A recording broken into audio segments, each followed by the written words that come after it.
first presentation on Al-Maturidi's view of causality will be by Dr. Nazif Muhtaroglu, who is visiting scholar at Harvard this year.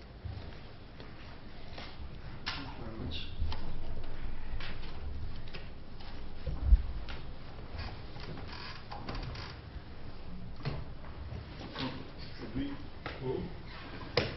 No, everybody can see, I think, no problem. So my presentation is on Al-Maturidi's view of causality, but before beginning to go into the details, I would like to give some brief remarks about main strands in Islamic thought.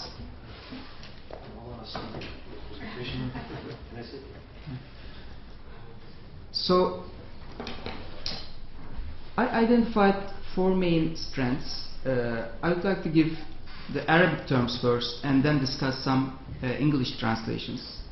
Kalam is Kalam, Falsafa, Tasawwuf, Hikmet and Zahiriya, or Ahl al-Hadith. Kalam is usually translated as theology or Islamic theology, by some people as Arabic scholasticism or philosophical theology. So as you can see, there are many different connotations associated with this term. Kalam actually is a bit different from what these terms may connote, because if you understand theology as faith-seeking understanding or some kind of inquiry into the nature, divine nature, Kalam is a bit different from that, because even though these people who are working in this tradition are mainly interested in the religious creed, they are not necessarily focusing their interest on just to understand the divine nature, but extending this in different directions. And it is a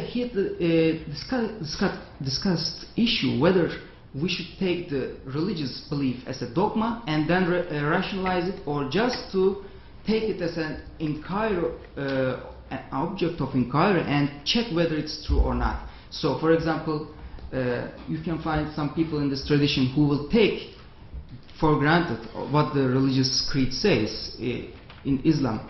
But some people would say, okay, this is what Islam says, but we should give some arguments whether they are, before accepting them, whether they are true or false. We should engage in a rational discussion before already accepting them. And the Ash'arite tradition in that sense has many people that has this perspective. Falsafa is usually translated as philosophy or Neoplatonic Aristotelian philosophy. Philosophy is, a much larger discipline than the Neoplatonic Aristotelian philosophy. This refers to a specific tradition or school in philosophy.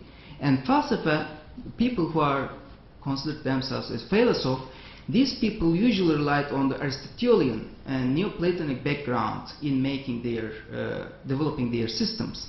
Their initial starting point was to grasp that Greek tradition and internalize it and put it into the Islamic tradition.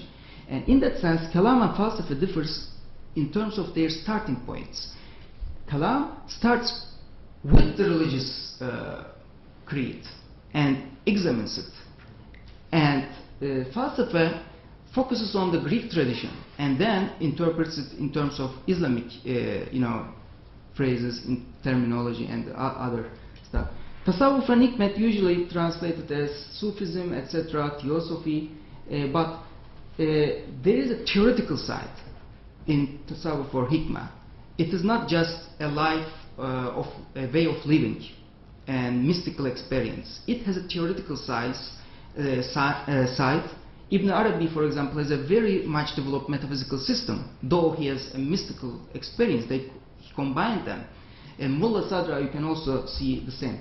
And Zahiriya or Ahl al-Hadith usually criticize all of these traditions in Islamic thought, mainly referring back to the text, back to the Quran, back to the Salaf and the earlier, Muslims.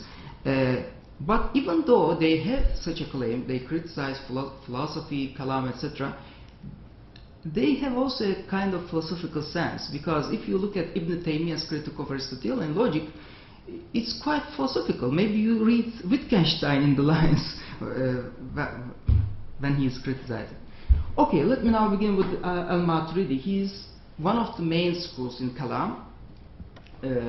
Usually, Ash'ariya is much better known in the Western tradition because one of its main works, the Book of Monotheism, was discovered in the 20th century and then edited in 1970, and the second edition is a much better work by Bekir Topaloğlu and Muhammed Arıç in 2012. So 2002.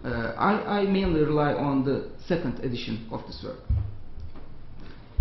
And where does this school stand? Let me briefly give the general picture of these metaphysical ontological claims. So Mu'tazila, Ash'ari and Maturidi, three main schools in the Kalam tradition. Abu Hudayl al-Allaf, one of the famous proponents of Mu'tazila school, claimed that everything is made up indivisible particles, atoms. It is not the atoms today. They are indivisible particles, conceptually indivisible particles. Al-juz al-lazi la yatajazza. And these atoms have accidents. Accidents are eras. These are like qualities, properties, color, motion, something like that. These accidents cannot exist alone. They should inhere in a substrate. And these substrates are atoms, and when atoms combine, they are bodies. So, as you remark here, there is no separate category for mind or spirits. They usually tend to interpret spirit, mind, and mental properties in terms of accidents that inhere in atoms or some combination of subtler atoms, etc.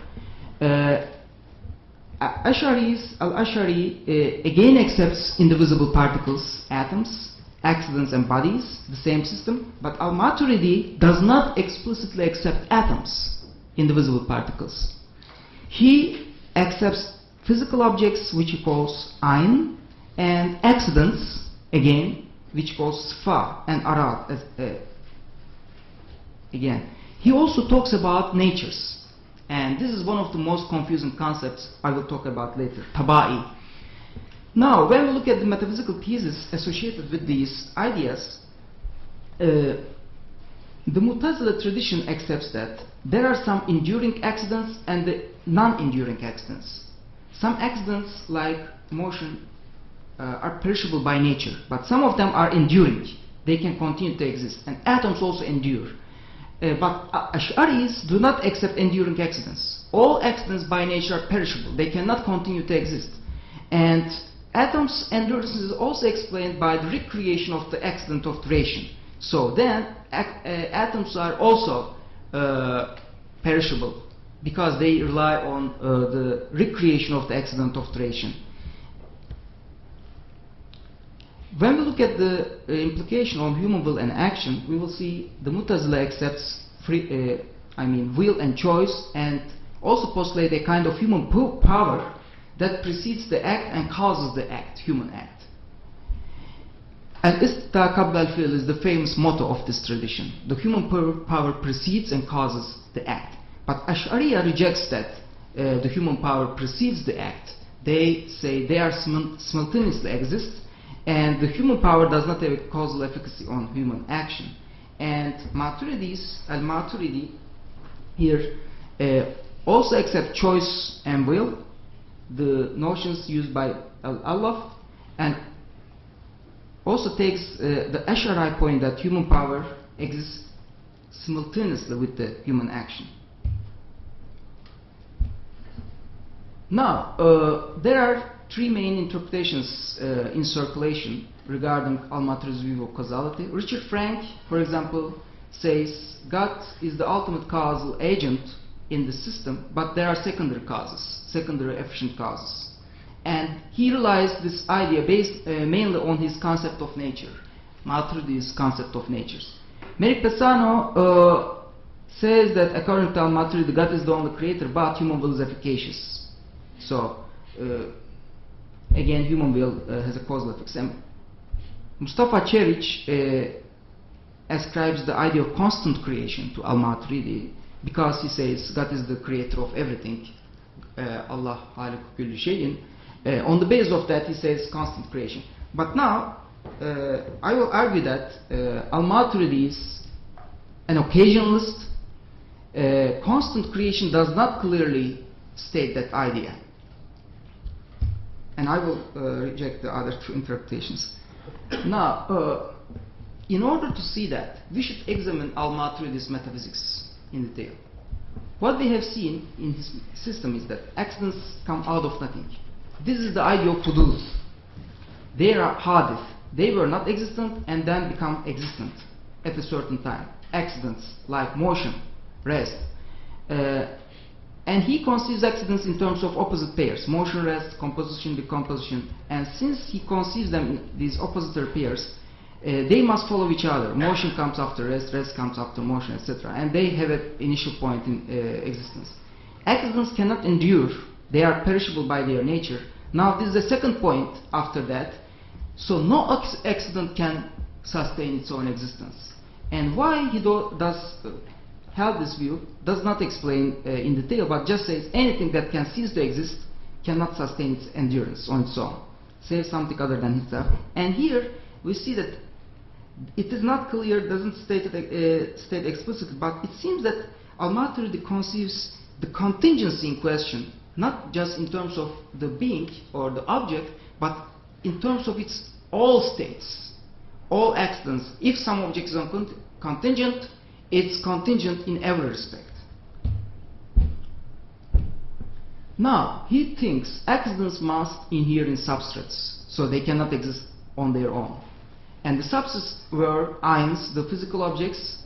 Since accidents are perishable and changing, the substrates in which they inhere are also perishable and subject to change. And anything in the universe, either accident or physical object, then comes out of nothing. They are hadith at each moment, and the causal action that brings about those things must be creation. Now, if you look at the scale, coming into being gives us the idea of eternity, because in order to explain the idea of coming into being, you cannot go back to the idea of coming into being. There is nothing, how to say, a being that comes into being cannot explain another being that comes into being, then it must be eternal. And if you look at the order and the artistic creation in the universe, it shows wisdom and will. All these attributes together, eternity, wisdom and will, gives us the idea of God. On the basis of that point, he calls the creator, or how to say, the causal agent of the universe, God, after just consider wisdom and will. If you don't consider wisdom and will, he doesn't, in the text, he doesn't call at that stage the creator God. God is introduced after those properties. And he explicitly states that there is just one causal agent of everything in the universe who is also responsible for the order and for the order they exemplify. And since God creates every aspect of the universe out of nothing, there is no aspect of reality that is open to the causal influence of something else. And nothing in the universe could be the object of the causal action of anything other than God. What about natures? Natures, the term tabai, usually used by naturalists to refer to the causal capacities in nature. And most people in the Kalam tradition rejected this idea because of the explicit causal connotation. And they use the term divine custom, adat Allah, because God creates the universe in an orderly way, and this orderly creation is called adat Allah, divine custom. God follows a habit. And that refers to the regularities in nature. However, Al-Maturidi, in criticizing the naturalists, he says that naturalists have not observed that natures govern anything. And there are some examples, fast motion increases head, etc. But on the basis of observation, it is better to hold that natures have emerged out of different states of the universe than that the universe has appeared out of natures. Then he changes he shifts the idea of natures from ontological realm to an epistemological realm. We get the natures after observing the regularities in nature, not the otherwise. And natures represent some kind of regular actions in the universe, but this regularity does not enable one to infer that they have causal powers. So regularities in natures are sometimes called adat Allah by Maturidi, divine habit, sometimes natures. And the point I distinguish between these different usages is when he uses adat Allah, he refers to God's constant way of creation after he already proved that God exists. But when he talks about natures, he referred to observed regularities in the universe, but at that stage he didn't prove that God is the creator of them. So he uses them as steps in his argument for the existence of God. When we come to the human will and action, he says, like the Ash'arites, humans acquire their deeds, that is the idea of kasb, while God creates them, halq. Humans have various internal capacities: human power, quwwa, will, irada, and choice. Will and irada comes from the Mu'tazila tradition. Ash'arites usually don't use those ideas. And human power always simultaneously exists with human acts. So this idea is an Ash'arite idea. Human power is the factor that differentiates voluntary acts from non-voluntary acts. And the human power here is postulated to differentiate voluntary acts like you're walking, drinking something when you wish, in terms of other acts like when you are not aware when you do, or you are not out in its control, like sleeping and getting ill, etc. And the term power here is a bit confusing because it has a connotation of causal efficacy. But in this tradition, both in the Ash'arites and Maturidis, this term is used, but not necessarily with a causal connotation. Choosing or human acts that depend on choice always come into existence with the human power. Now, in the text, he says that the human power is always with the human action. And he uses the Arabic prepositions bi and ma'a, which are, ma'a is with basically, but bi can be interpreted in different ways because of its different usages. You can use it like an instrumental thing with the same connotation with, but also with some kind of true. Bi may also connote some kind of causality if associated with power. And Pesagno takes that interpretation and says, since Al-Maturidi uses the term power with B, this is through that power that humans do their actions.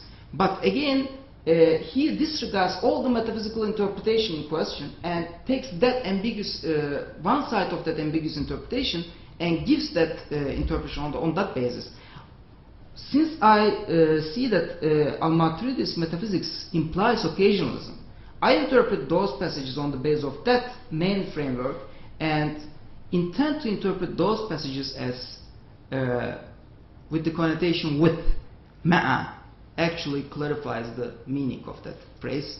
That then implies that between human power and human action there is just correlation but no causation, and correlation does not imply causation.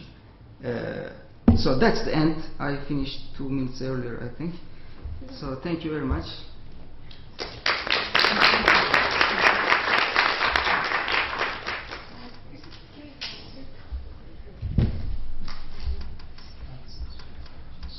Next paper will be Al-Ghazali on Human Will by Chryssi Sidiropoulou from University. Thank you. Now, I'm afraid I do not have a very fine thesis and a very structured paper like Nazif's. But I really want to present some of the issues I'm concerned with, and hopefully they will also be interesting to you, and see how we can open a way for understanding Al-Ghazali a little bit better. And I have to confess that my motivation for writing on Al-Ghazali and the particular issue of the will came as I was teaching a class on Islamic philosophy at Boğaziçi University. Thank you. So you know, once we teach Al-Ghazali, of course, we talk about the famous incoherence of the philosophers, his criticism of the Neo-Platonist Aristotelian falsafa, and of course then you present his view concerning causality and occasionalism. So the next step, of course, is to talk about the theory of acquisition, the Al-Qas. And I think it seems to me that very often students find it very counterintuitive. So they will tell you, okay, Al-Ghazali says that experience cannot establish any connection, any necessity, and the connections between what we perceive as an effect and what we take to be a cause. So, you know, what Ghazali tells us is that anything that we do actually is produced by God, is not our own production, as it were, but we get it, but we acquire it. Okay, well, what kind of, you know, agency is this? So I think that that was my starting point as in thinking about these matters. And what I came up with initially, I didn't share it with students, but I was thinking of it quite a long time, is that often we tend to focus on the, if I may say, argumentative works. And what I mean by this is, of course, the incoherence, which is not a constructive, I mean, it's not the he's not putting forward a constructive system, but he's just offering a destruction of the philosophical, that is the falsafa position, promising that he will offer his own constructive view in a later work. And many people think that this later work is the Iqtisad. And I think again there we have, I mean, I know there is debate about it, but I think there is clearly an occasionalist view of causality there as well. But now, what I thought it may be an interesting thing to investigate is the sort of so-called mystical works of Al-Ghazali. And what I have in mind is mainly the Mishkat al-Anwar, the Niche of Lights. So I wondered whether, if one examines the theory of acquisition within the context of unity that Al-Ghazali presents in the Niche of Lights, where there is tension that everybody feels when they are first face to face with the theory of acquisition, will be sort of alleviated, and the theory will not appear as so very counterintuitive. Now there have been quite a few pieces of scholarship on the Mishkat, on the Niche of Lights.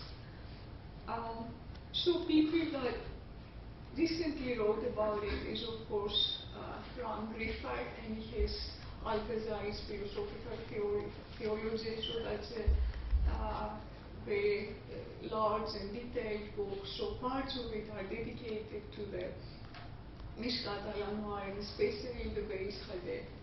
Then there is Alexander Traiger's article on what he sees as the monist versus the monotheist perspective, and of course there is Nazif's paper, which is a response to Traiger, and where Nazif, I think rightly, challenges the monist, the strict monist interpretation.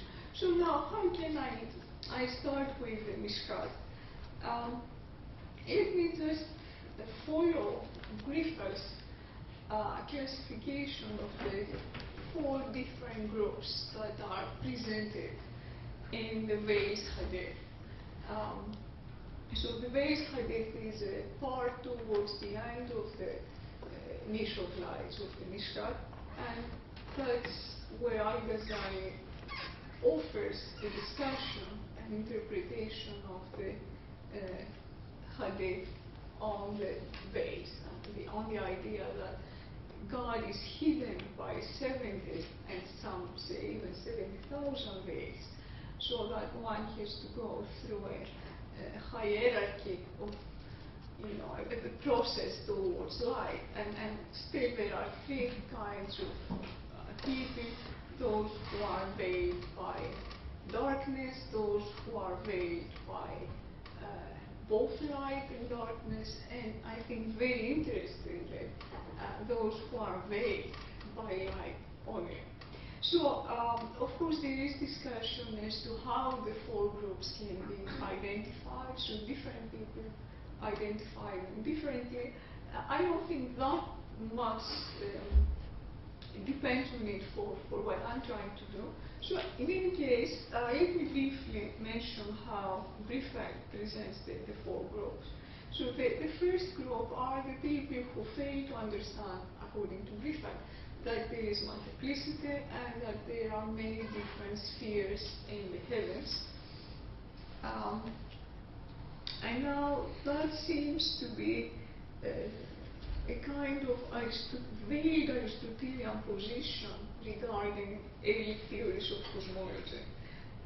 So the pre-Aristotelian cosmology, let's say the pre-Socratics, did not have any distinction between different types of beings. So that's how Aristotle looks at it, and according to Griffith, that's a position that Al-Ghazali also adopts.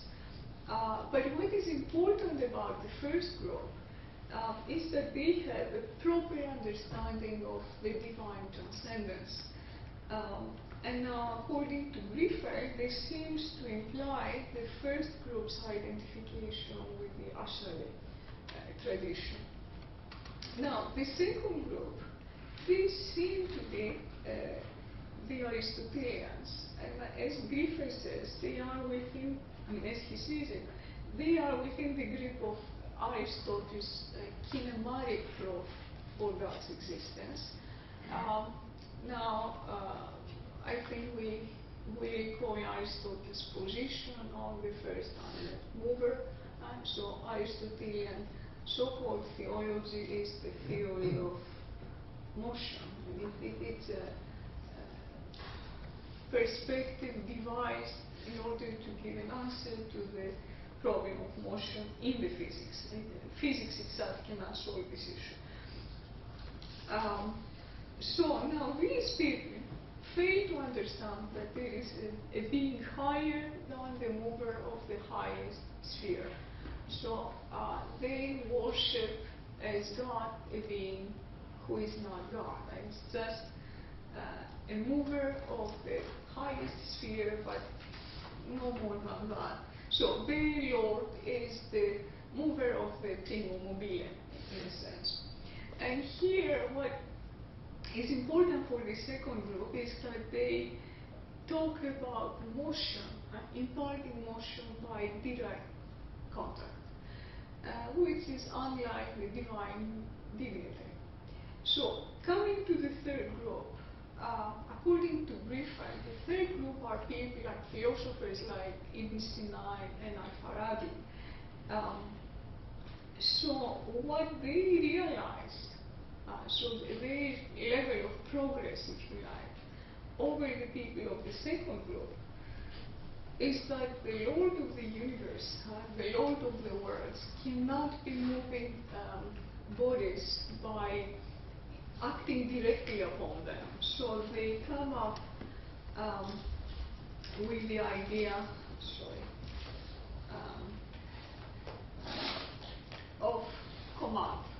So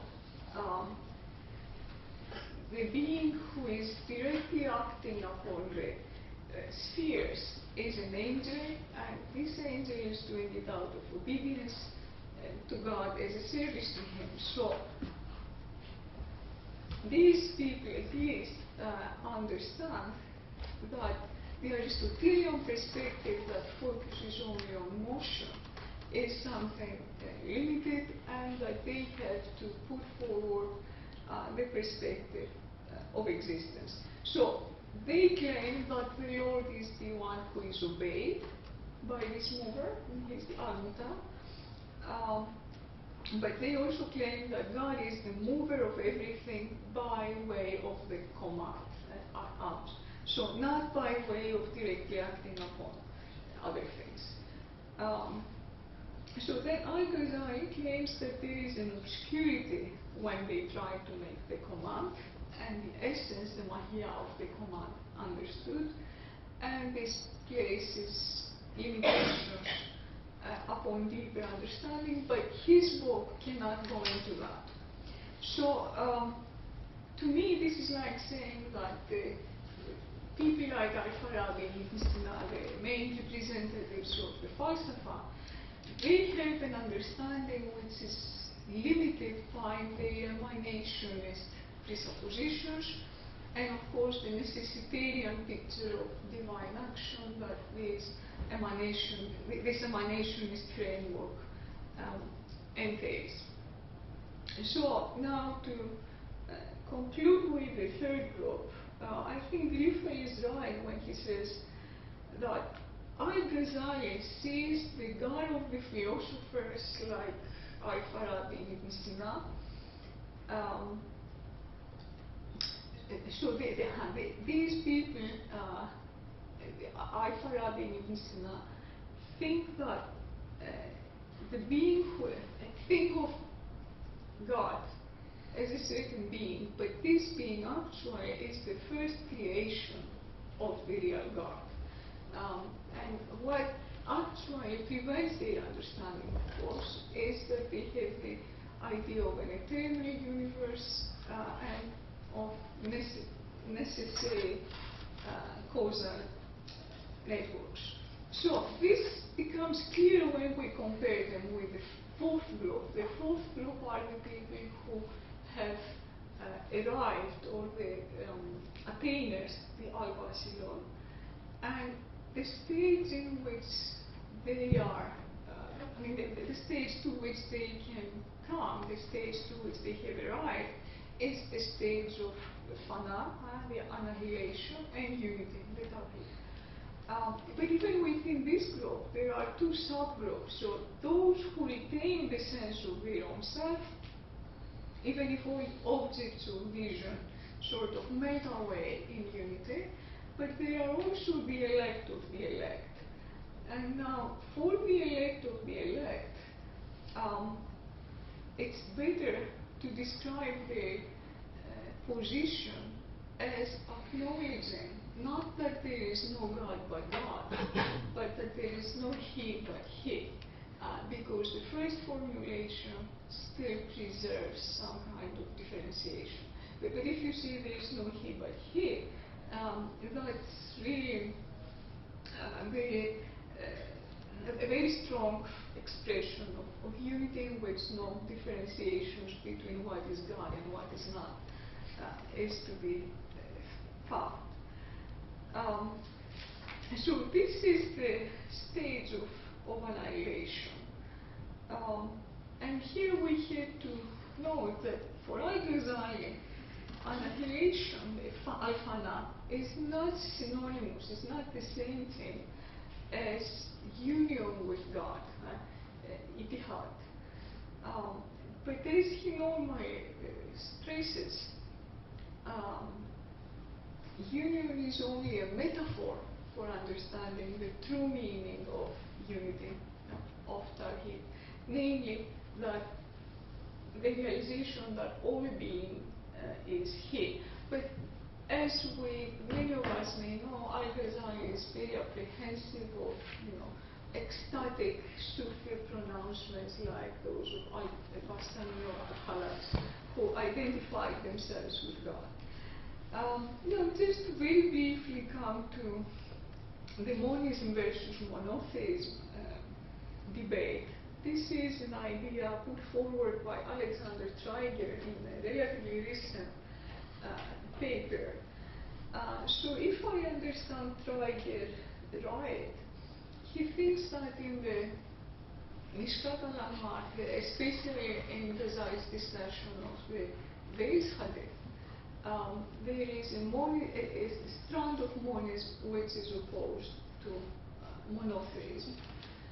And he seems to be saying that there is the perspective of existence and also the perspective of qualities, the Mahia. So, again, if I get him right, he seems to be saying that there are two irreducibly different perspectives. So, if one sees it from the point of view of quality, of essence, yes, of course, there are all these essences that are real, but they are not existent. They do not exist unless God decides to make them exist, so that they become a being, real. So out of a being possible in itself, they become a being which exists through another. Now, I'm not sure I can see how the monist perspective cancels out the monotheist perspective, because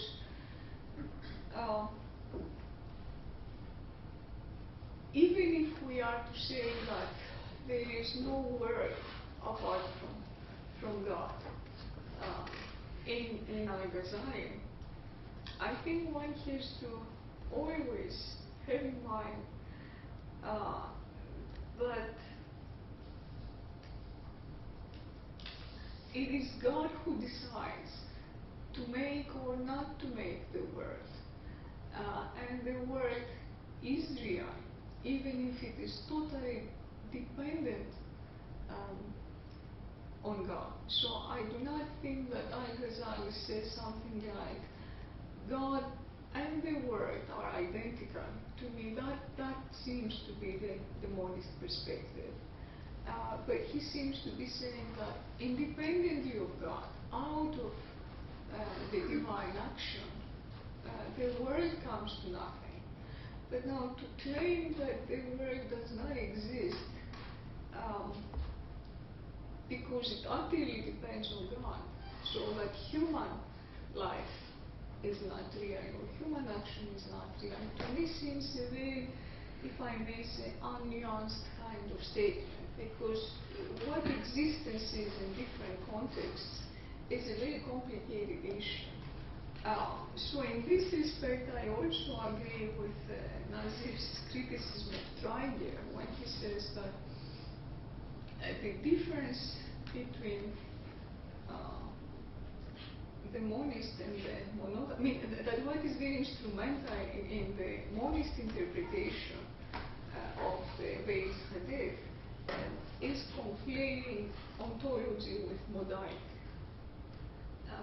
And so it seems to me that we do not have pantheism in Al-Ghazali, obviously, but we do not have the world is unreal.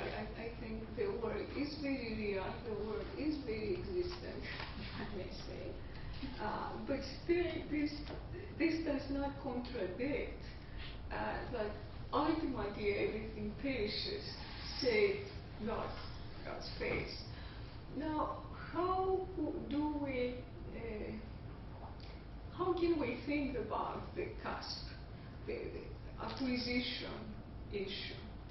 I think, and with this I will conclude, I think some people have been thinking about the nominalist dimensions of Al-Ghazali's position. And personally, I consider this very promising. So if I see things properly, it seems to me that Al-Ghazali, both in the Tahafut, but in later works like the Standard of Knowledge, for example, he thinks of necessity as a predicate of judgments. So we cannot see, we cannot make necessary universal judgments based only on what we see, because experience cannot offer this kind of necessity. but necessity and universality, they are due to what he calls a hidden syllogism. But although the underlying sense perceptions occur only, for the most part,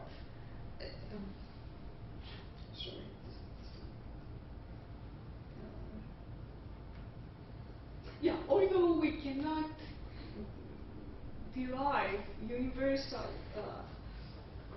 statements out of experience, still Al-Ghazali treats experience in a way that says that the connections expressed by our judgments are necessary. And I think this also, of course, ties with his idea that God makes a very regular connection between different occasions, exactly because he doesn't want us to live in a world that would be chaotic and in which we could expect anything to happen, like our book turning into a lion once we went out of our law. So I think that the way forward is to investigate the nominalist dimensions of Al-Ghazali's thought. And I think in that sense, something like, if I may say, since Nazif also mentioned the name, a Wittgensteinian critique would be very much useful in the sense that we can also criticize, I mean, in some sense we can also criticize Hume for thinking that experience cannot give us necessary connections, so that's a problem. It's important to see that causality can be seen as a means of representing the world. That is, we cannot live the kind of life we live unless we see the world in causal terms, but this is something to do with us, not with the world itself. So if we do something like this, I think that the problem of human agency will be taken anew, and it will not be as intractable as it now seems to be in Al-Ghazali's work. Thank you.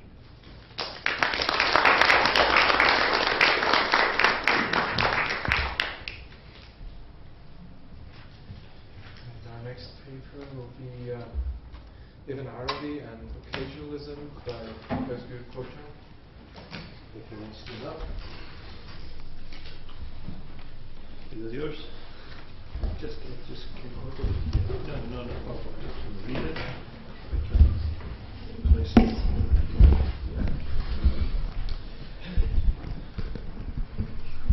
Thank you for privileging us with your presence this morning. And a greater majority seems to be sitting on the left side of the room. I think it's a leftist room. Right? Now, I'll talk about a very difficult thinker, Ibn Arabi and occasionalism. Here's how I shall proceed. First, I will give some basic premises of his metaphysics. Then I will place his understanding of causality within this metaphysical framework. Then I will make some critical comparisons between his thought, his understanding of causality, and Ash'ari's understanding of causality, which is also known as occasionalism. Now, let's start. The divine self-closure and the divine names. The divine self-closure, the word used for this in Ibn Arabi's writing is tajalli. Tajalli is self in a manifestation. It can be translated as self-disclosure, but that is the key word. Okay, it's important to understand. It's a process in which God self-discloses itself.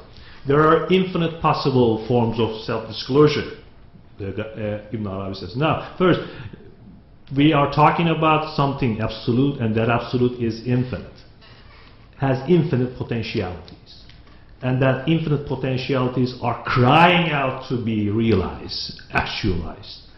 And the divine also has mercy, and it looks at them with mercy, and then it existentiate them.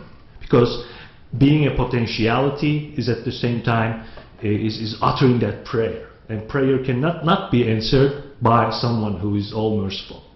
And that mercy is grounding act which grounds the Ibn Arabi's ontology that existentiate everything. Why? Because the God is infinite. Something infinite cannot not create, because it has all possibilities, including its own self-denial, its own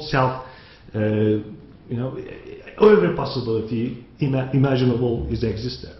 And then God creates, because these names, these possibilities needs to be realized. They're crying out to be realized. And the divine names, in this case, is giving you two things. They have both ontological meaning, they have both ontological functions and epistemological functions, as well as ethical and spiritual functions, but about which we are not going to talk about today. Divine, what are those divine names? Basically, they can be categorized under two headings: the divine names, okay, the names of perfection, and the names of majesty, or names of beauty. Names of majesty includes the just, the majestic, the reckoner, the giver of death. These rigorous names.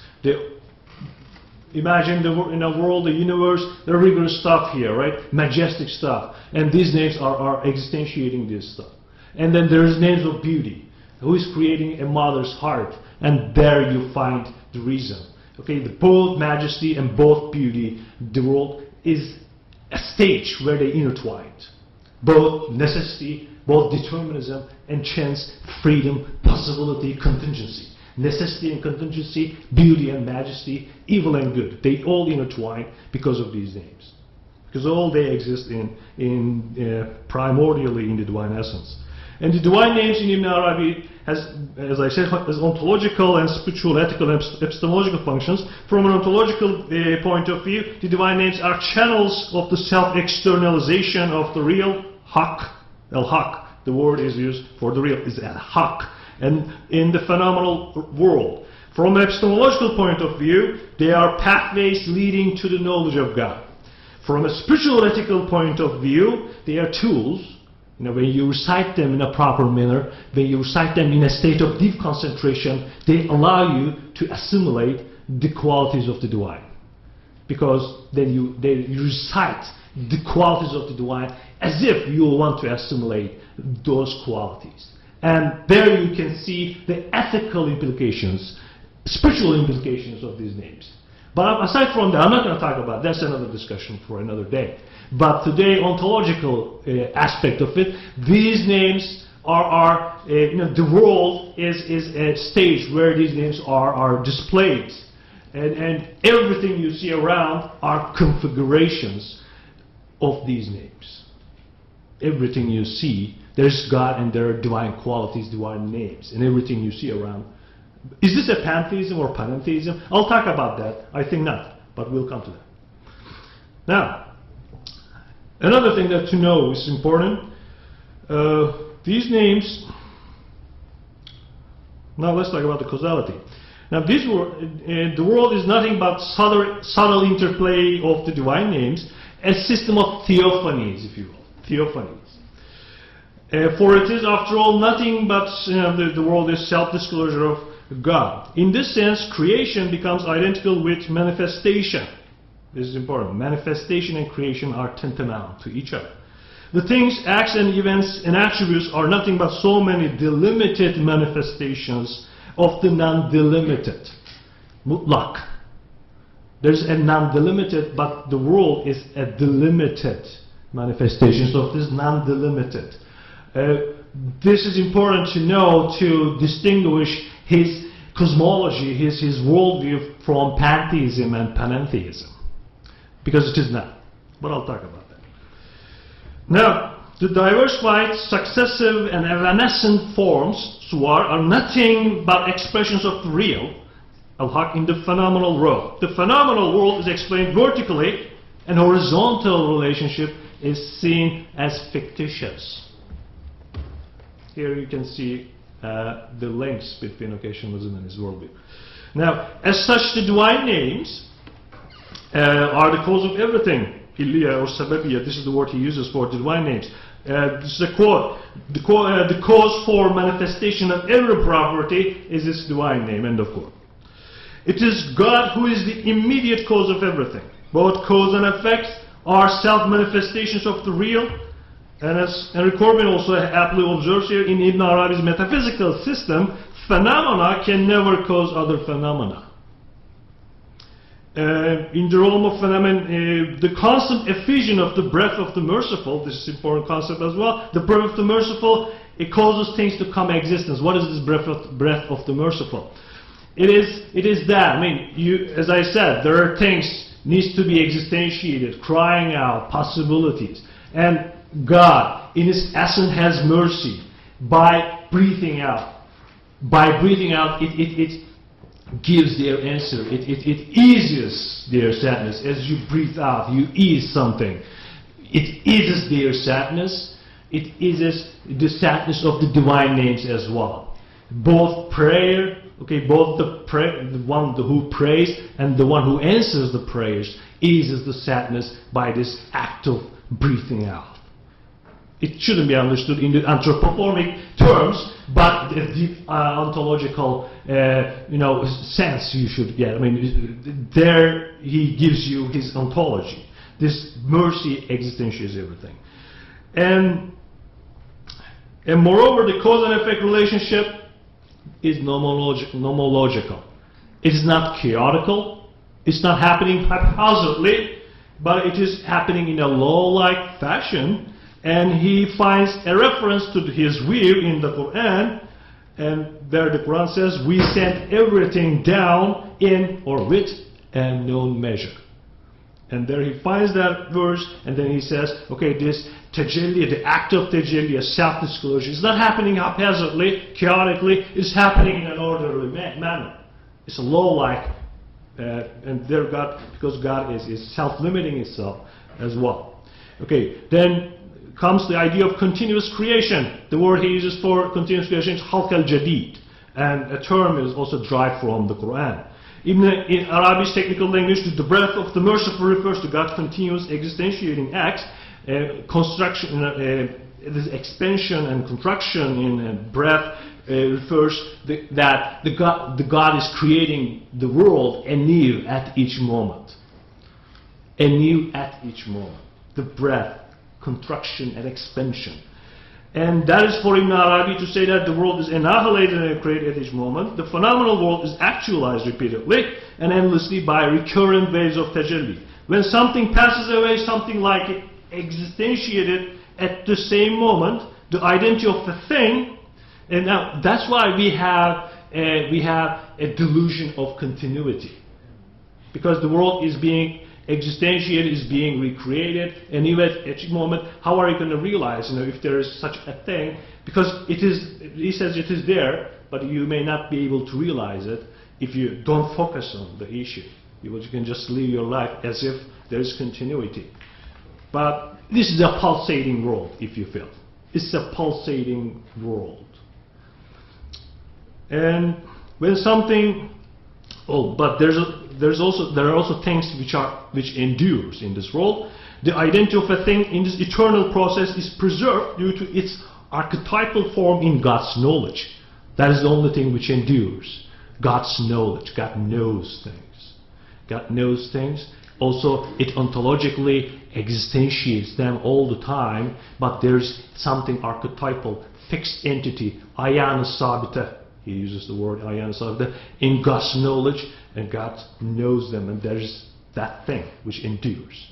And in his world, then you see something enduring God's knowledge, or our entities in God's knowledge, but ontologically everything is being recreated anew at each moment, continuously. Now, with this caveats in mind, let's compare his understanding of causality and an Ash'arites' understanding of causality. As such, there are striking similarities between Ash'aris and Ibn Arabi's causal doctrines. But we will not make easy comparisons here. I'll also point to some deep differences, the profound differences between their thoughts. Recall that Ash'ari causal doctrine, aka occasionalism, as it is generally understood, asserts that the finite beings are devoid of causal efficacy. God creates both cause and effect and attaches them to each other on a self-imposed habitual pattern. The illusion of causal efficacy stems from the consistency of this pattern. Pretty much like Hume. Okay, in English empiricism also, but they are saying this before Hume, like in the 10th century. They needed a physical ontology to bolster these views where everything, both substances and accidents, are created at each moment. It's also important to realize that every metaphysical ontology, it has to be placed in a coherent and a coinciding physical ontology. They needed that physical ontology, that's why they have atomism. What is atomism? You have substances and you have accidents. And those accidents are being created anew at each moment, but they also said that, okay, those substances also are being created at each moment. They may endure more than other substances, but at the end of the day, everything is being created at each moment. And that is continuous creation in Ash'ari atomism. And here then we can see a great deal of fit between Ibn Arabi and Ash'aris. They both say the world is being continuously created. First, convergence between their thought. Secondly, the functions of the divine attributes and the names also very similar in both schema here. There is what do I mean by this? Let's remember Ash'ari's doctrine of divine attributes. And Ash'arites, one cannot go into the intricacies of that doctrine, but they say, okay, these divine attributes, will, power, knowledge, they are co-eternal. They are neither identical nor separate from the divine essence. They are also pervasive. They are pervasive, they permeate everything, and nothing can be outside of their domain. If you possess something which stands outside of that domain, you will fall into shirk, which is associating something with God. Nothing can be independent. Okay, then everything has to be seen, okay, as a manifestation of these divine attributes at the end of the day. And this is also very similar the function of divine names in Ibn Arabi, because they both say that the world at the end of the day is a manifestation of either divine attributes or divine names. That's why Al-Ghazali, a famous Ash'arite, also occasionalist for many, at least for my friend here, he thinks he's an occasionalist. I tend to agree, and you seem to make similar suggestions there. That's why he writes in Al-Maqsad al-Asna, there is only God in his acts in the domain of existence. Again, this is not pantheism, I'll touch on that. Okay, that's something else. Okay, secondly, I said the function of divine names or divine attributes are very similar in Ibn Arabi and in Ash'arites. Thirdly, the absolute dependency of the creation to God. Now, both deny the idea of self-subsisting creators other than the God, or the causal efficacy in secondary causality, for the same theological reason. They both think that everything must be absolutely dependent on God. Otherwise we fall into shirk, associating things with God or God's attributes. In Ibn Arabi, every existence is in need of God, both for its coming into being, for its sustenance in being, and for its attributes. Things are absolutely poor, fakir. He uses a different language, but at the end of it, he seems to say the same thing. The things are absolutely poor and dependent upon God. In other words, their poverty, fakr, or iftikar, reflects the wealth of the divine names. And he writes, quote, God does this so that the entities will be poor and needy toward God at each instant. For if they remain in existence for 2 moments or more, they will be qualified by independence, gnad, from God in that duration. This is a position which no one maintains except the folk of unveiling among us, our friends, he says, and, careful, the Ash'arites among the theologians. This is a position that we hold, and also only Ash'arites among the theologians. Here he views Ash'arites as the upholders of the truth, for Ash'arism denies secondary causality for the very same reason. And as Richard Frank aptly observes, Ash'arism's theological reason for the denial is, quote, positing man as the creator of his deeds implies that there is another power beside God. This was tantamount to polytheism, or at least, at the very least, dualism, which Ash'arites' mentality cannot accept. Okay, they deny the causal efficacy in secondary causality for the same theological reasons. Everything has to be dependent on God at each instant. Otherwise, you cannot but fall into shirk. Secondary causes, then how do they handle the secondary cause? But because they both Ash'arites and Ibn Arabi, they still speak by using the category of this dualism, by endowing secondary causality with causal efficacy. In their language, that's why we have very different interpretations of these people. In their language, they still continue to employ secondary causality as if secondary causality has causal efficacy. Isn't there an inconsistency here? But let's see. They have a reason for that as well. They have theological reasons to employ that language as well. And that theological reason in Ibn Arabi and in Ash'arites are very same. Let me explain now. Now, secondary causes play an important role in Ibn Arabi's cosmology. He writes, quote, God didn't establish secondary causes aimlessly. End of quote. This is from Futuhat. He writes, again, elsewhere, quote, God established causes and made them like veils. Very important term, veils. Hence, the causes take everyone who knows that they are veils back to Him. But they block everyone who takes them as lords. End of quote. Futuhat. Now, causes are like veils. For someone who wants to see what is behind the veil, they become transparent. And they allow you to see what is behind it. You can penetrate the veil. For someone who wants to delude, if you will, himself or herself, the veil becomes thicker. And they block you from seeing the reality behind them. How are you going to know? At the end of the day, it depends on how you perceive them. The veil can become transparent or opaque, depending on how you look at them. But they have a reason, they regulate your relation with God. There has to be a veil between the created order and the Creator, the source of manifestation. And secondary causality, although they don't have an ontological function in its cosmology, they do have an epistemological function in its cosmology. But let's focus on another thing that he writes, because he seems to be saying a very similar thing as well to Ash'arites. He concludes, it is he who discloses himself in the forms of the secondary causes, which are the forms are a veil over him. Causes then is merely another name for existent things which are themselves are nothing but the manifestations of the divine names.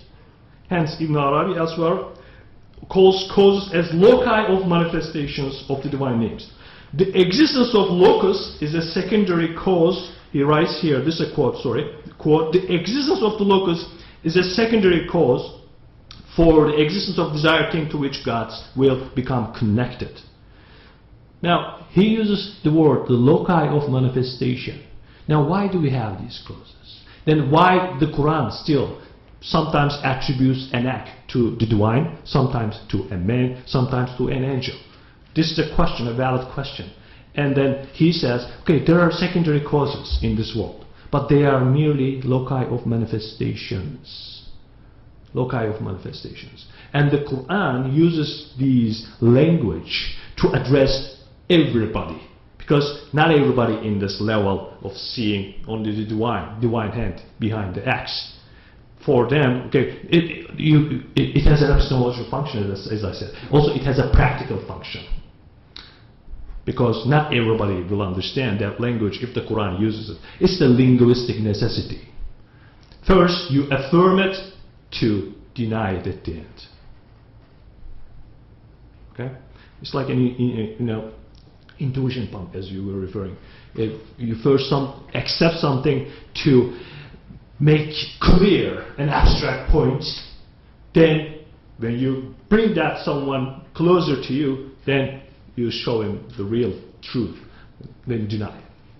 This is the Quran's, according to Ibn Arabi's reading, this is the Quran's strategy to address everybody first by affirming secondary causes, by seeing them as loci or manifestations, bring them closer, then show them the truth. Because we are natural born dualists. To go beyond dualism, you have to start with dualism. And for a very similar reason, Al-Ghazali denies, and he gives you a very similar explanation for his denial and for his use of secondary causality language. He writes, God exalted be he related acts in the Quran one time to the angels, one time to the servants, another time to himself. If God is the real agent, then, and as Marmara and Nazif, my friend here, observes, it is more natural to see the secondary causes are intermediaries only in the sense that they are the locus of the divine action.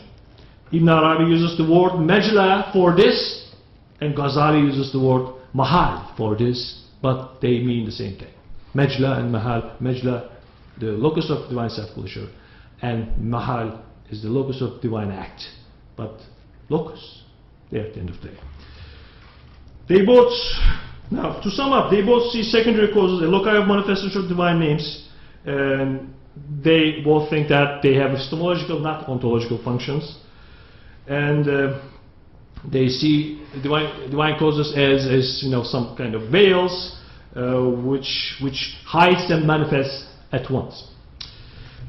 Now, can we then say is Ibn Arabi an occasionalist? Now I wouldn't rush, because there are differences as well, and I'll point to that. How much time do I have? You have 5 minutes. 5 minutes? Wow. The time is being created anyway at each moment, and it doesn't stop, huh? Now, it's a very, very entertaining worldview, if you will. I mean, it's very fragile, very, very profound. It can, well, I studied physics, I was a physics teacher before I moved into philosophy and religion. It can be maintained in the light of most recent discoveries in science as well, because it's a pulsating world, really. Okay, the difference. Now, I talked about the similarities, but there's a very, very big difference here. For Ibn Arabi denies substances. For Ibn Arabi, there is no substance. There is no substance. And he says, the Ash'arites, now his criticism, Ash'arites fail to see that the world in its entirety is a sum of accidents. And that consequently the whole world is changing from moment to moment, since no accident subsists for 2 units of time. Another quote, this is the mistake of the Ash'arites. They come out clearly in their definitions of things. In fact, when they define anything, their definition turns the thing into a collection of accidents. However, even substance, being totality of the accidents, must ultimately be an accident, and as such, it is not self-consistent. Okay, your theory, it tells Ash'arites, look guys, you're not being consistent here. You say everything is being recreated, and what is substance then? Substance is something self-subsisting. You cannot assert a self-subsisting thing in your. I accept your assumptions, he says. Okay, I accept your assumptions. I'll give those to you. Okay, I accept and I share them. But you're not following the logical conclusions of those assumptions. Why are you making this distinction between substance and accident? There shouldn't be any substance, any self-subsisting thing, aside from accident. I have some quotes here, but to save my time, I'm going to go to, I cannot read all of these. Now, there's a huge difference. Let's keep that in mind, and let's ask the same question again. Is Ibn Arabi an occasionalist? My answer is yes and no. You know, this pretty much reflects the ambiguity of Ibn Arabi's writings. He likes to use this word, you know, neither nor, both and. His world is not a world of either or. His world is a world of both and neither nor. Okay, is he an occasionalist? To be able to answer this question, I'll use my friend Nazif's criteria here. He writes in his dissertation thesis, occasionalism is compatible with any ontology that satisfies the following conditions. There are two conditions for it. All causal power necessarily belongs to God. 2. There are finite beings besides God. They do not exist as modifications of God. Basically, he says, okay, it also has to sidestep pantheism or panentheism, or any theory which explains God and cosmos relationship in the light of a substantial continuity between God and cosmos. Okay.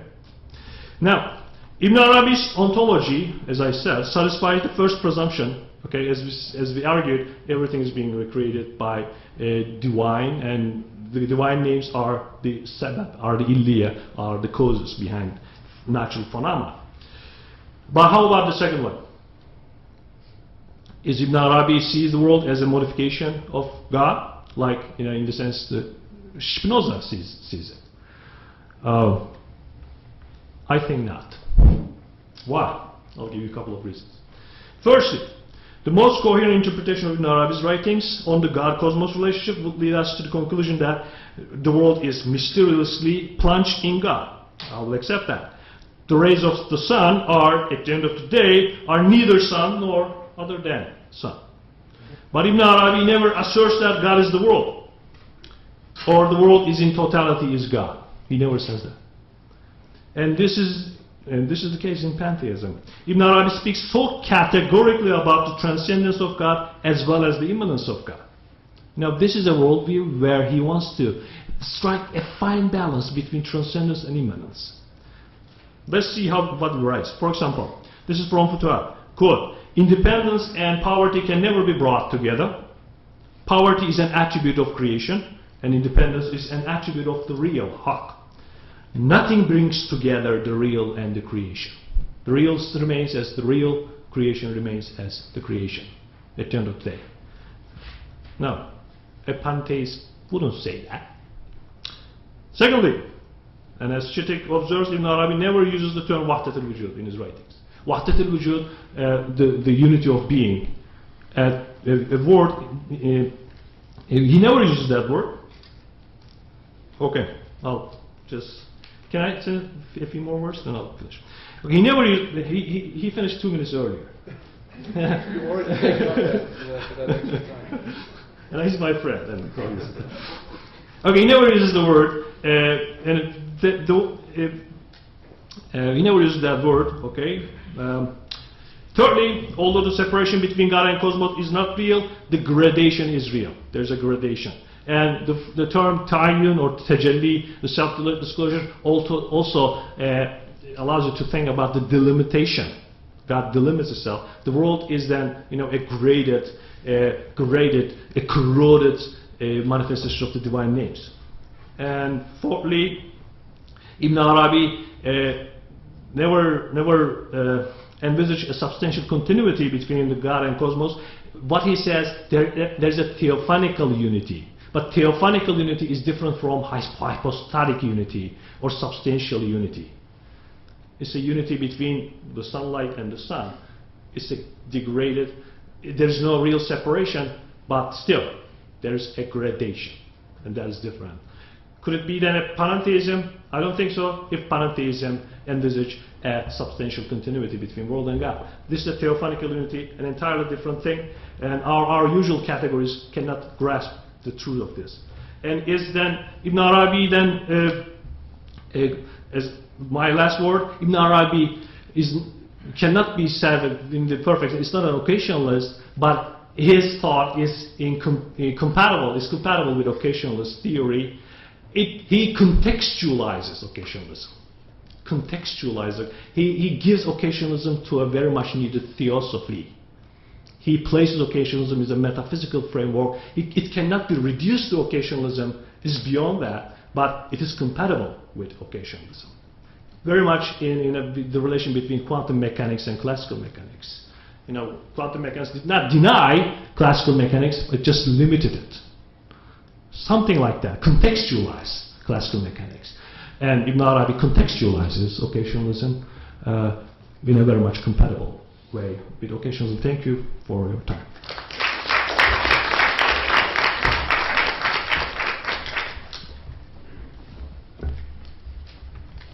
So our next paper is Ibn Humam and Al-Sunusi on the human will and action by Caitlyn, Olson.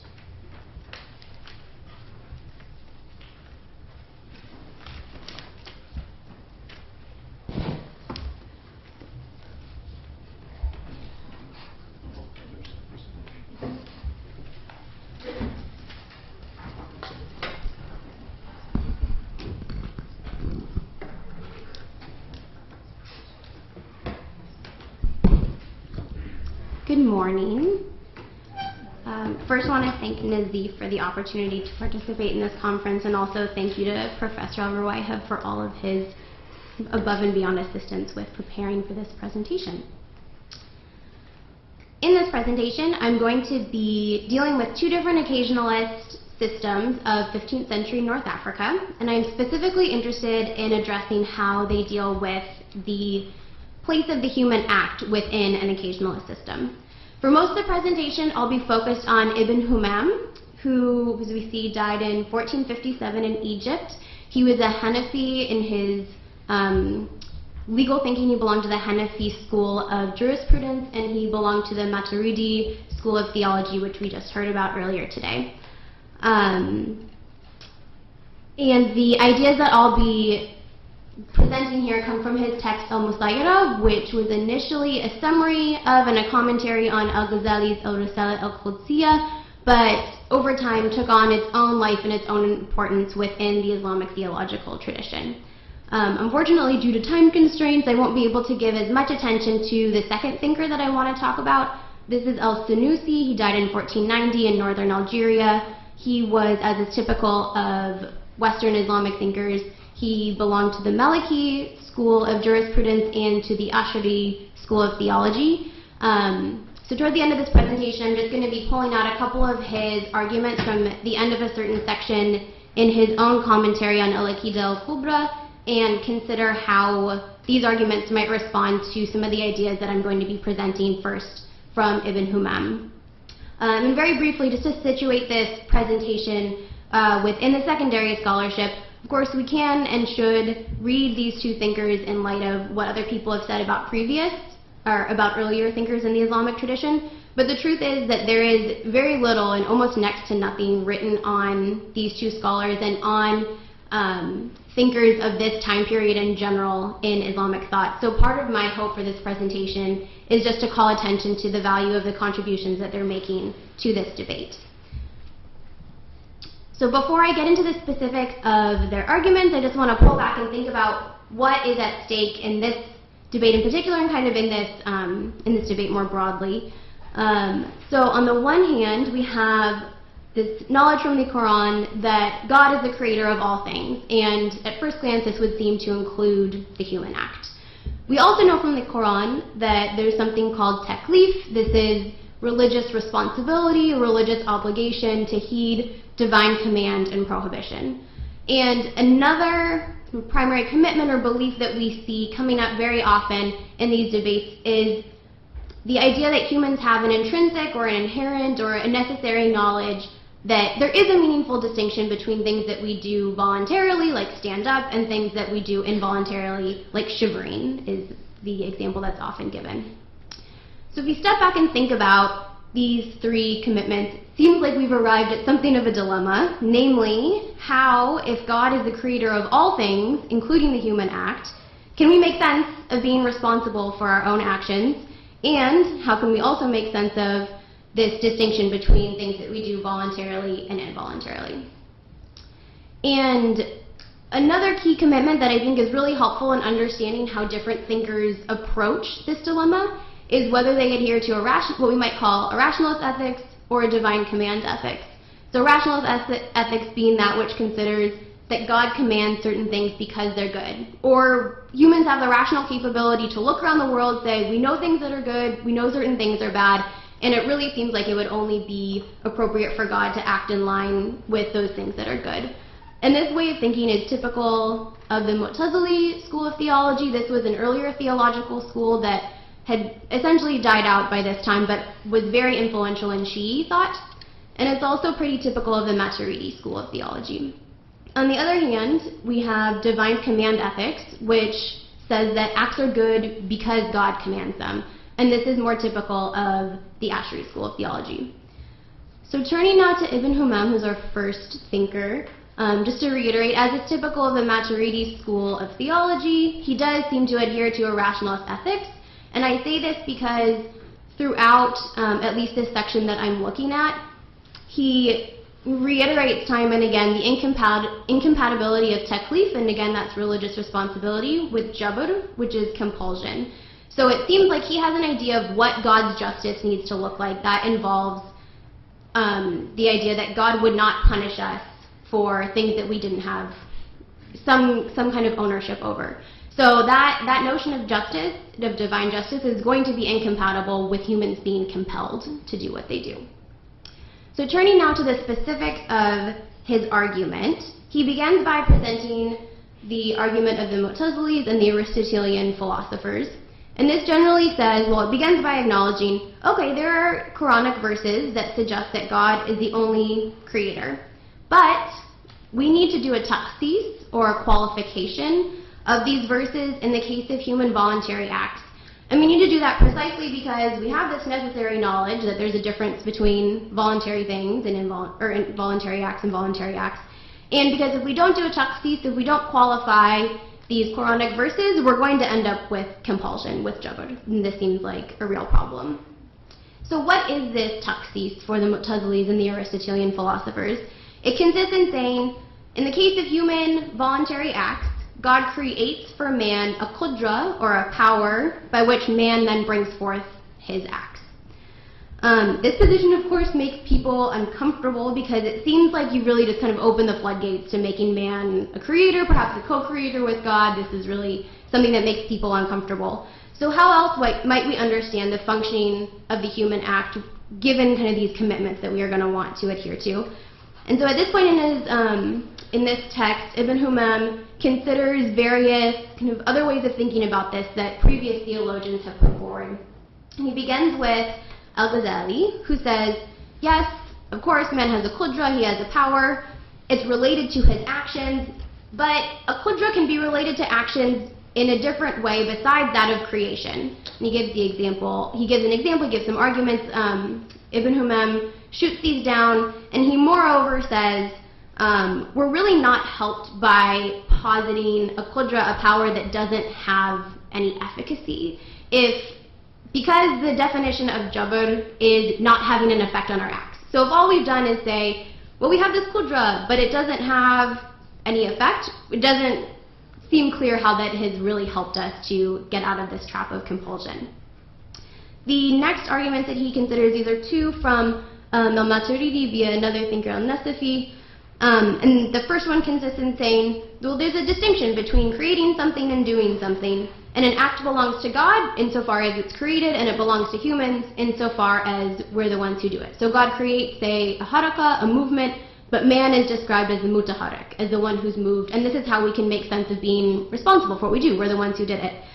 And Ibn Humam dismisses this argument as ajnabi, as foreign, or as irrelevant. He says, all you've done here is describe what's going on, you haven't explained it. It could be that we're described as mutaharik, it could be that we're the ones being described by the action, but that doesn't tell us anything about who produced it, where that act came from in the first place. And then the second line of thinking that comes out of Maturidi that Ibn Humam addresses is saying, well, on the one hand, we have proofs for God's omnipotence. We know that all things proceed from him. On the other hand, we know that there's a connection between man's power and his voluntary act. We can't really explain how these two things go together, and it's not incumbent on us to explain it. Ibn Humam is also unhappy with this solution. And the final kind of line of thinking that he discusses is remarking that certain ash'aris, and here I think he might be thinking of Fakhruddin al-Razi, who was a 13th century theologian, who have just admitted to compulsion. They've said, okay, like given the things that we know, it does seem like humans are compelled, and the phrase that they typically use here is al-insanu mudtarun fi surati muhtaran, which is to say, man is a compelled being in the shape of a being who chooses. So it's really just kind of the psychological idea that we have that we're choosing. And Ibn Humam is definitely unhappy with this because it's jabr, you've done away with taklif, that seems like a real problem. So at this point, he steps back to survey the scene, and he's kind of like, you know what, guys? We haven't really been able to shoot down the Mu'tazili and the Aristotelian philosophers' argument. And it sure seems like when we look around and when we reflect rationally on these things, it sure seems like God gave us the faculty to know good and bad, and then he gave us the power to act on that. This is what rational reflection seems to tell us.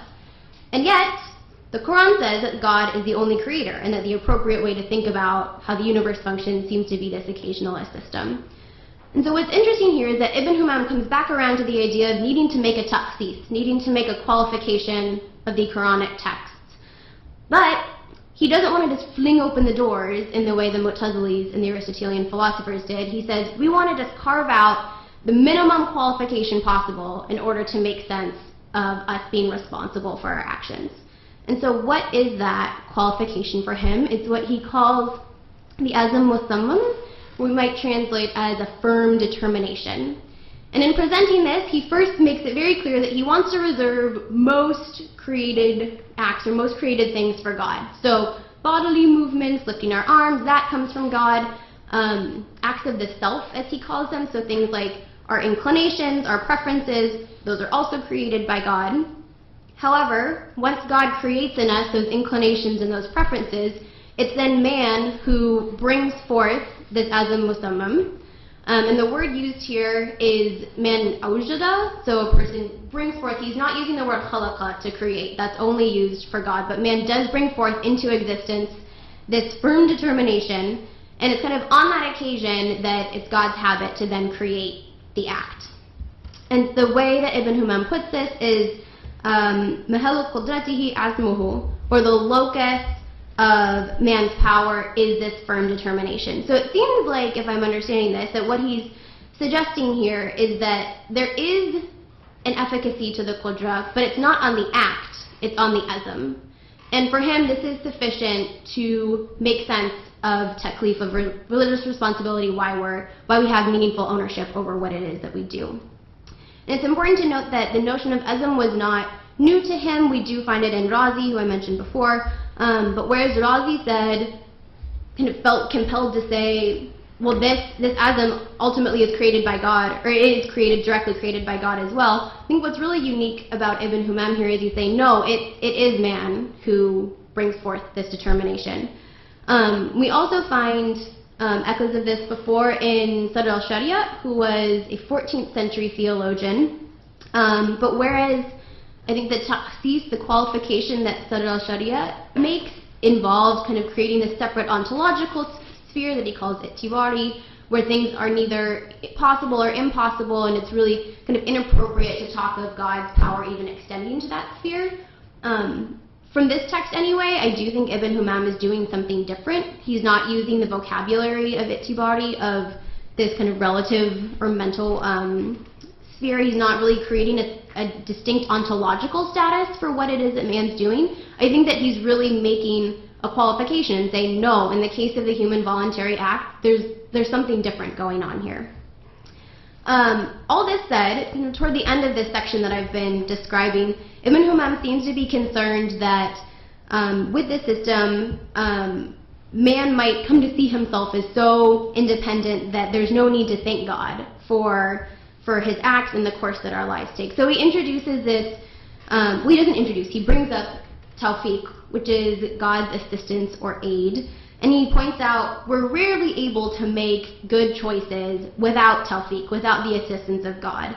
Because the force of things like our inclinations, our preferences, and also the presence of Satan in the world seem to be so strong as to compel us to make these bad decisions. And it's really only with the tawfiq of God that we can be on the right path. But of course, we have no claim on God to grant us tawfiq. And so factoring these comments kind of toward the end of this section into the system that he just described before this, we might well be concerned that we've arrived at precisely where Ibn Humam didn't want to be, namely that man has no meaningful ownership over his actions such that it makes sense to issue divine commands and divine prohibitions. Now briefly at this point, that was Ibn Humam. I'm going to turn to our second thinker, and I just want to introduce a couple of his ideas toward the end of a relevant section here to think about how he might respond to the arguments that I just described Ibn Humam is putting forward. So this relevant section, this first relevant section that I'm looking at is where Al-Sunusi is talking about Humam al-Sifat. We just kind of heard about this idea that God has certain attributes like his power, his will, his knowledge, and these are connected to, they have a connection to all things in the universe without exception. So that's what that phrase means. And his argument in this section goes as follows. So he begins by saying, we all agree that prior to its creation, man's act is possible. And all possibilities are the object of God's power. They're connected to God. Now, if you Mu'tazilis or you Qadariya, you people who want to just kind of fling open the doors to man being behind his own actions, if you say that at the moment of creation, God withdraws his power, so we have this connection to a possible human act. At the moment of creation, he withdraws his power and delegates the act to human power, then he says, inqalaba al-mumkin mustahilan, or what was possible for God has now become impossible for him. And he thinks that this just seems silly. It was possible for God to be connected, all of a sudden he's withdrawn his power, it's not possible for him to be connected anymore. And he's unhappy, Al-Sunusi is unhappy with the idea, with the proposition that the human qudra is somehow an obstacle to God's power being connected, because he's like, rationally and in terms of revelation, it's really not appropriate or even intuitive to think that man's power could be a kind of a block or an obstacle for God's power. And then he says, okay, even if you people say that after the creation of the act, God's power is still connected to it, so rather than withdrawing divine power at the moment of creation, he maintains this connection, we're still going to have a problem. Because we know that God wills all things, such that if something exists in the world, we can be pretty sure that it's because God willed it. But then if we maintain that something else brought that act about, if something else like the human power brought that act about, we have to concede the lack of influence of God's will. So he willed something, but then another agent brought it into being. And at this point, Al-Sunusi gestures back to a previous proof that he had discussed, and it says, we've already talked about this, we know that this can't be, that something other than God could have an influence in the world. So very finally, Al-Sunusi also kind of steps back at the very end, and I think what he's doing there is addressing a broader problem that he sees with rationalist ethics. Wait, I'm jumping ahead of myself. Okay, so quickly, implications for Ibn Humam of what I just said. So presumably, I think that Ibn Humam would not want to say that the azm, that determination is beyond God's power, that it totally belongs to man, that it wouldn't be possible for God to bring forth that determination himself if he wanted to. And so I think that Ibn Humam would probably want to say that God has delegated that determination, the azm, to man. But in what sense? And I think Al-Sunusi has shown that whether it's in the sense of God withdrawing his power at that moment or maintaining his power, Ibn Humam is going to have a problem figuring out exactly how that works. So now, very finally, I think Al-Sunusi also wants to gesture to a broader problem with rationalist ethics, where I think he sees even in the Mu'tazili system where man has this qudra and he's capable of bringing forth his own actions, humans are going to find a reason to question the fairness of their fate. So it's things like, well, God so created my inclinations. Why, God, did you create these inclinations for me? Why was I born to these parents? Why was I born in this place and this time? Why was I born at all? So it kind of seems like people are, and especially with the notion of tawfiq that Ibn Humam had introduced, it seems like if there's these other forces in the world that are kind of so determinant of what we do, have we really helped ourselves with this problem of religious responsibility? So ultimately, I think Al-Sunusi is saying, and I'll wrap up here, on the one hand, you're not going to find a way to give humans an efficient, meaningful role in their acts, and moreover, you're always going to run into problems as long as you presume to understand how God's justice works. Thank you.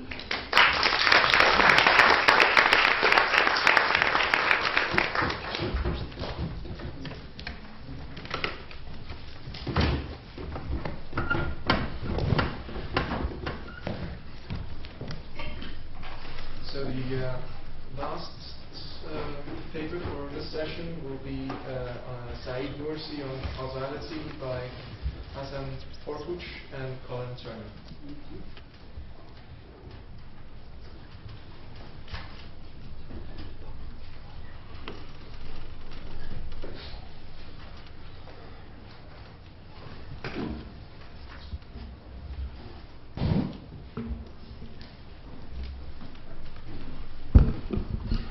Right. I also would like to start by thanking the organizers, in particular Nazif, to invite us from the United Kingdom to come here and talk on a very special and very important subject.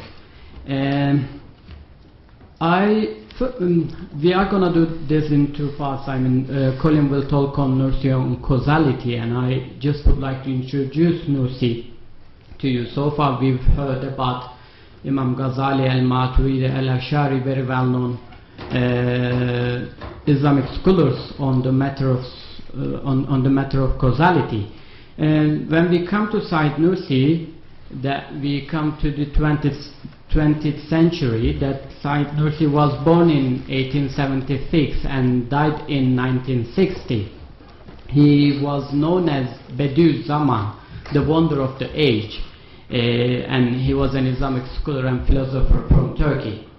And he is the founder of the most important religious movement in Turkey, the Nur movement that became known as Nurculuk, seeks to set up religious consciousness through a system of education and reason. And Nursi spent most of his life in jails and exiles because of the very early foundational years of Turkish Republic and the government being very cautious about the Islamic scholars.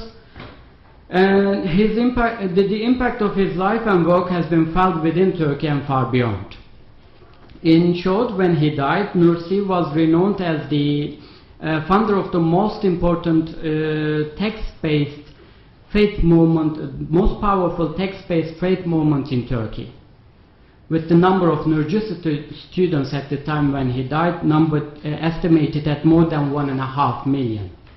Despite a life characterized by strife, hardship and adversity, Nursi arguably changed the face of Islam in Turkey forever, leaving a body of work for more than 6,000 pages and a thematic commentary on the Quran that continues to inspire millions of people across the Muslim world and beyond. And after that, what I would like to say, when we come to the matter of causality or occasionalism, it is stated and argued that the basic principle of reaching or acquiring a scientific knowledge or transmitted knowledge is causality. Therefore, causality is fundamental to science and scientism. And last week I attended another conference in Manchester in the UK with the title being Islam, Science and Scientism, and tried to elaborate this subject in great detail. But just to draw a historical background to Nursi's understanding of this issue, I would like to say a few things in a few minutes on Islam, Science and Scientism. When we come to the modern times, the Muslim scholars are fixated on the issue of science and whether it is compatible with religion. Some may say that a fixation bordering an obsession. Of course, it is difficult to draw a background, draw an outline to this, but what I would like to do is just to say a few things about science and scientism. Especially scientism is actually given a different meanings, number of different meanings and names. If science is understood as providing the only reliable answers to questions about the world, then scientism can be best described as belief systems and ritual practices based on the scientific theories known as facts in the extreme sense, and I'm going to take the extreme sense, extreme spectrum here while talking about scientism. It is to take science as your theology and technology as your day-to-day religion. So that is in short scientism defined in the extreme spectrum. So scientism, quoting, also known as naturalism or positivism, typically is a combination of certain scientific theories and a particular ideology or worldview known as, or namely, naturalism or materialism. And there is no general consensus in Islamic world when we come to science and scientism, especially in the modern times. So the categorization could be done from many different perspectives. For example, considering theories or attempts to classify the manifold views of scientists as well as religious scholars on the relationship between science and religion itself may give us the clue, such as epistemological perspective pioneered by Muhammad Abduh, or sociological perspective pioneered by Ziauddin Sardar in the Islamic world, or ontological perspectives said to have been led by Sayyid Hussein Nasr. We also need to take into account Ismail Farouqi's Islamization of knowledge and the so-called Bucailism by French Muslim Maurice Bucaille. But I did that in the last week with a different perspective, that dividing the modern times into different periods, and that affected the Islamic world. That the first period in that sense, I would have said, concern 1875 to 1918, in which colonization by Westerners increased an early reactionarism to Western imperialism, and with it its science. The second period could be concerned from 1914 to 45, during which time the freedom movements against Western occupation and their building of nation states and official Islam and its approach to science that was mainly based on positivism, and religion was disregarded during that time. And the third phase or period from 1945 to up to now, in which revolutionary activities, rejection of Western culture and values, and alternative Islam flourished. In other words, from the point of interest which considers us here is that there were those who were influenced by modern science and positivism, a visible influence in the entire generation of 19th century Muslim scholars, intellectuals and activists at the time in which Nursi lived. So taking that into account, I would have also addressed two main figures, namely Sayyid Ahmad Khan and Muhammad Abduh, because of their influence on the later coming generation in Islamic world, but I'll skip that and just conclude and introduce Colin with the Nursi on causality. Nursi, contrary to the practice of religious scholars at that time, studied and mastered almost all the physical and mathematical sciences, and also studied philosophy at that time, for he believed that it was only possible in this way that Islamic theology, Kalam, could be renewed and successfully answer the attacks to which that Quran and Islam were then subject. And he proposed the belief that consciousness is eliminated by the religious sciences. We find a similar quotation by Albert Einstein, very similar to this one, that the consciousness is eliminated by the religious sciences and the mind is eliminated by the physical sciences. And wisdom occurs through the combination of both. According to Nursi, all sciences and arts are based on and rely upon a divine name and the reality of the universe, and all beings is also based on the divine names, so therefore they are nothing but religious, he said. And to conclude, Nursi rejects scientific claims brought up by atheistic scientism in different names, but not science, which he taught is the means to both happiness in this life and the hereafter. And a quote, finishing, he stated that the source of Islam is knowledge and its basis is reason, aql. Thank you.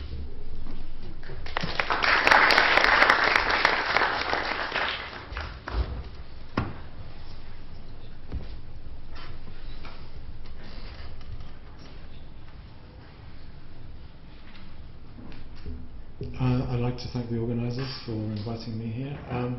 Actually, I was quite gobsmacked when I realised that you have a centre for occasionalism. In the UK, we're closing down whole departments, and you have a centre for occasionalism. It's just wonderful. I feel so privileged, and I think you also should feel so fortunate to have something like this. With the time constraint, although I don't believe that time has an external existence, so can I ask you to stretch your perception of it? So we can have a look at a modern theologian and his take on causality. We've looked back, we've seen Ibn Arabi, we've seen the Ash'arites, we've seen the Mu'tazilites. What about modern theologians who are very thin on the ground, actually, in the Muslim world? As we've seen, the issue of causality, or more precisely the necessity and the efficacy of the causal nexus, is a long and vigorously contested problematic in the history of Muslim theological and philosophical debate. When fire touches paper and the paper ignites, is the fire the cause of the ignition? Or is the effect, namely the flames which consume the paper, produced directly by God? The Ash'arite Mutakallimun, the Ash'arite theologians, were arguably the first to deny the existence of a necessary connection between cause and effect, independently of God, who, as Musabib al-Asbab, or causer of causes, they alleged creates the effect directly. Centuries later, as we've seen today, Ghazali championed the Ash'arite cause in his anti-peripatetic tract Tahafut al-Falasifa, and there, predating David Hume by several centuries, but for considerably different reasons, of course, Ghazali theorized that the causal nexus to which we are all inured is only apparent. It's a human construct which is born out of the habit that we have of linking events together, such as the striking of a match, the touching of paper, the ignition of the paper and its subsequent destruction by fire. To claim that the fire is in reality the cause of the papers being reduced to ashes constitutes for Ghazali a slur on divine omnipotence and sovereignty.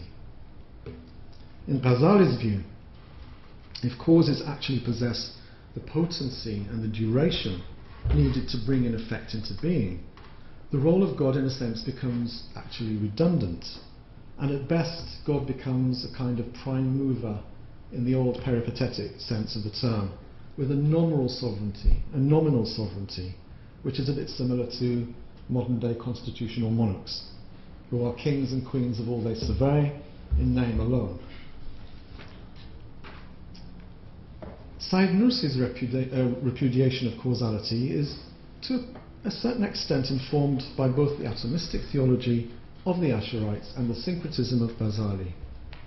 And of course Ghazali's disavowal of peripatetic philosophy was articulated to a certain extent in his own language, of course, and on his own terms. So Nursi's motivation was something that he shared with his ideological predecessors.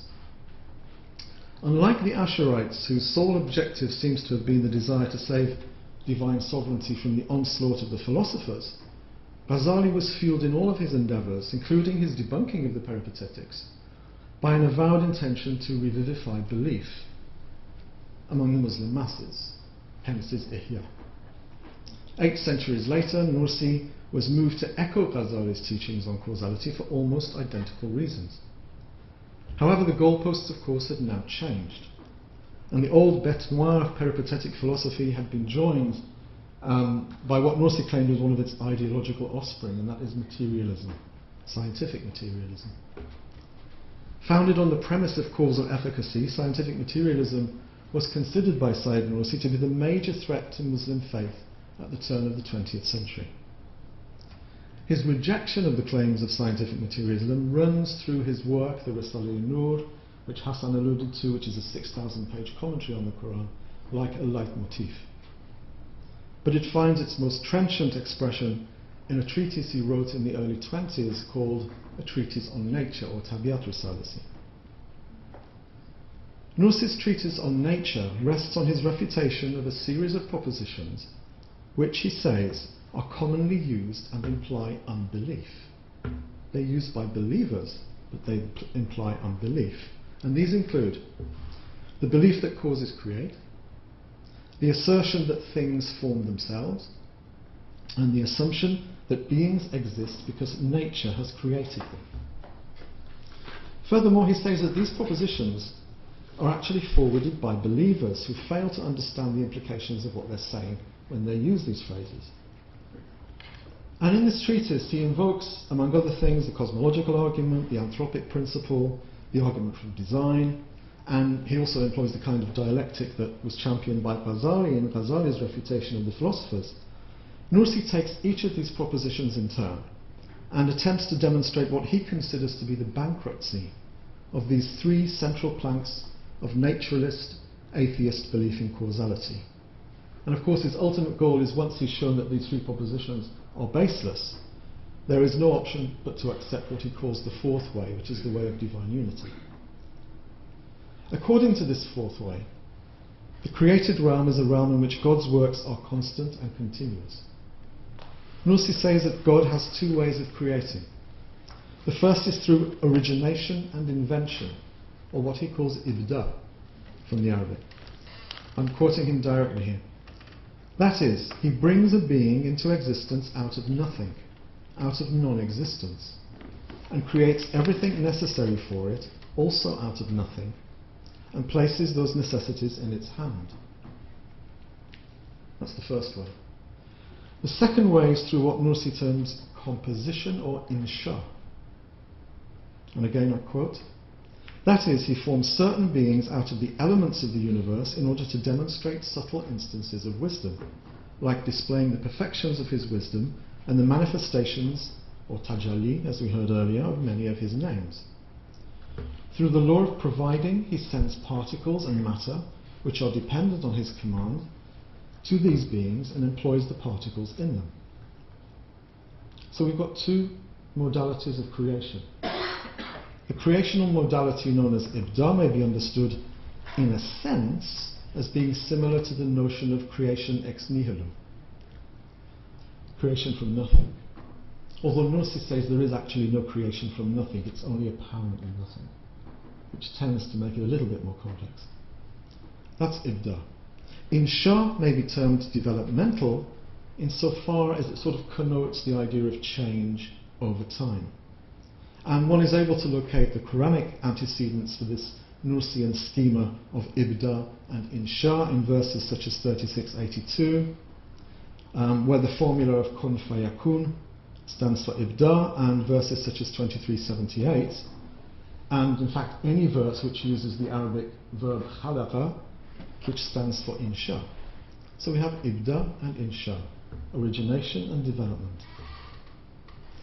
There is, however, certain ambiguity in the Nursian take on these 2 kinds of creation, because if, as he seems to imply, the modality of creation described as ibda corresponds to the ex nihilo creation which is suggested in certain Quranic verses, his other assertion that certain beings are formed out of the elements of the universe would appear to be at odds with this. While it may be argued, in fact, that the Quran is equally ambiguous on this score, there is nothing in its verses to suggest, as Nursi seems to do, that these 2 kind of modalities, these 2 modalities of creation, are in any sense irreconcilable. I believe that one possible solution would be to posit that these two modalities of creation work in tandem.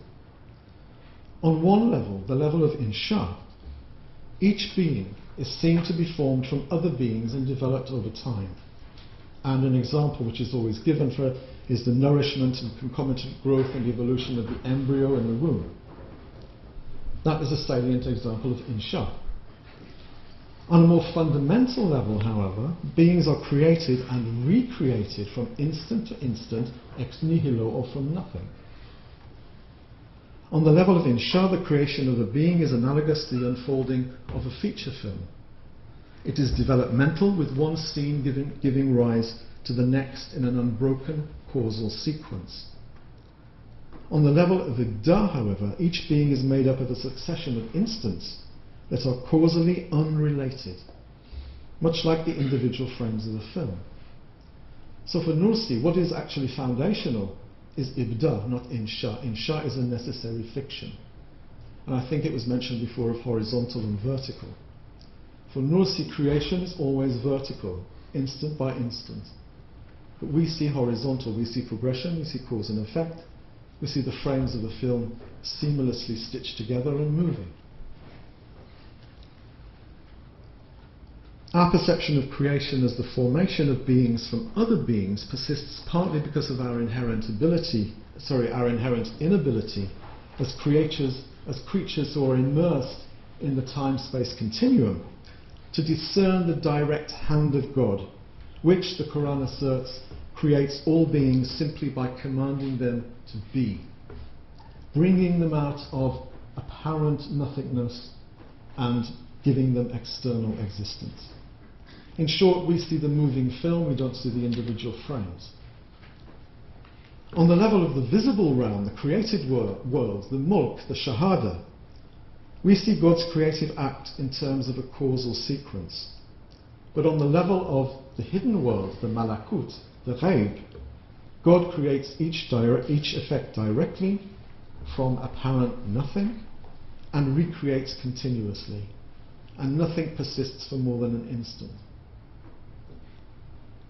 The logical corollary of any disavowal of a truly efficient causal nexus can only, of course, be a form of occasionalism, whether it's Asherite, Ghazalian, Malebranchian, in which God creates and recreates the world continuously from instant to instant. And of course, to make things even more complex, Nursi actually says that there is no constant creation. God is not someone who is constantly creating things. It is actually a tajalli. It is a manifestation. And these terms, such as constant creation, are only to help us. They're only heuristics to help us understand. Unfortunately for us, while Nursi gives many tantalizing glimpses of what may indeed amount to a kind of Nursian occasionalism, he doesn't actually dedicate any of his work to theorizing on it specifically. So no such theory is ever articulated explicitly in his vast corpus of works. Whether one is excavated in the future, of course, depends on the skill and tenacity of those who take it upon themselves to delve more than surface deep into his writings. And since there are 7,000–8,000 pages of them, then it's quite a task. In short, then, Nursi's disavowal of causal efficacy brings creaturely focus back onto God. That's basically what he's about. And God is seen not as one who created the world in 6 days and then rested on the seventh, but one whose creation and recreation of the world is continuous and continual. Were God for 1 second to withdraw from his creation, all would topple into oblivion. The enigma of the continuous effulgence of divine light, however it's presented philosophically or theologically, serves in Nursi's schema to prevent man from attributing ownership to causes. This is really his concern. Because if man attributes ownership to causes, if man attributes efficacy to causes, he will actually also attribute efficacy to his own self. And indeed, as the Nursian strictures on the ego show us, the human predilection to attribute efficacy to causes stems from man's innate desire to claim ownership over everything he is and over everything he does. And so the rejection of any necessary causal relationship between beings, which is implied, of course, by the notion of continuous creation, is also a rejection of the notion of the human appropriation of personal acts and attributes. Human will and the place of human will in the Nursian scheme is a different issue which we may discuss at another time. Thus, for Nursi, continuous creation strips man of all claims to godhood and returns the true ownership of all attributes of perfection to their rightful owner. Thank you.